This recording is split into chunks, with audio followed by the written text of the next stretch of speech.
Here is a Subaru Impreza. Before we get started though, let me give a quick shout out to Naya Motors Inc. for letting us use the car today to film the videos. They are a used car dealer here in Ottawa, Canada. Check out the link in description for their entire inventory. Now let's go ahead and pop this trunk. What we have to do is get this fabric cover off, because that's how we access the light. So for that we need to get these two clips out. And for that you will need either a flathead screwdriver like this, or better yet if you have this clip remover tool. So get the screwdriver or the clip removal tool and pry the center part of this clip out, and then the entire clip just comes out. Repeat the process for this other clip over here.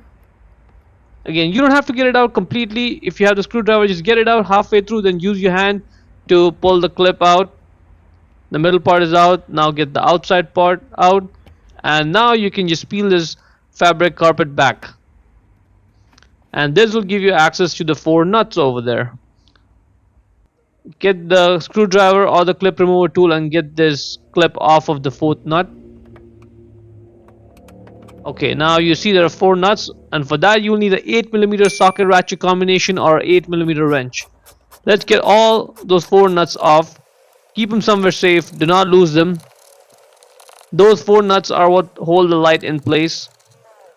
Now get the back end of the screwdriver and use that to sort of knock those studs out, and go through all of them one by one and just keep at it, and that's going to pop the light out of the body. See that? The light is out. Now at this point you have to pull it out the rest of the way. Whatever you do not pull from the plastic piece on the edge. That's going to break the plastic. Do not hold over there. Pull it the way I'm showing, and that's going to help you get the light out of the body.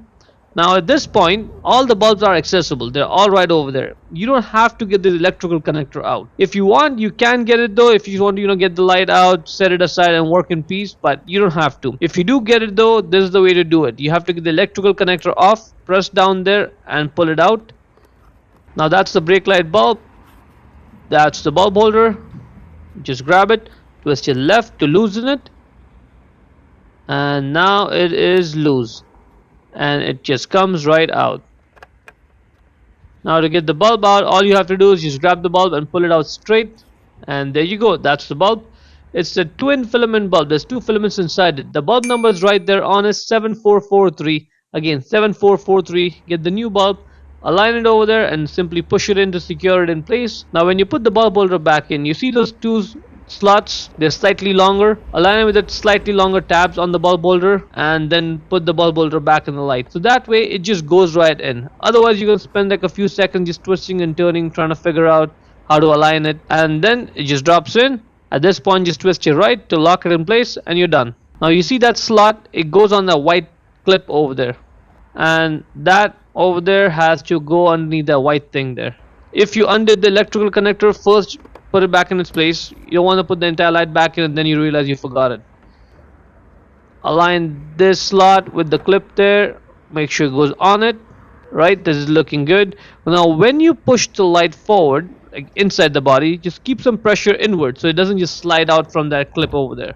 Make sure all the studs are coming through the holes here. Everything is looking good. This is looking good as well. Now simply push the light in, like front. Okay, it's popped in. That's good. Let's just put the 4 nuts back on. Hand tighten them first and tighten them down with the socket ratchet combination or the wrench. Put this back on the 4th nut there.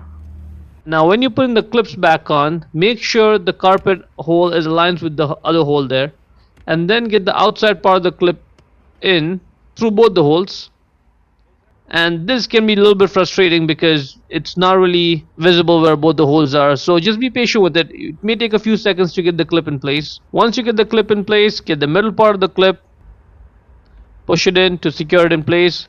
Repeat the process for the other one. Put the middle part in and push it in, and that is pretty much it. See how easy the process was? Hope you found the video useful.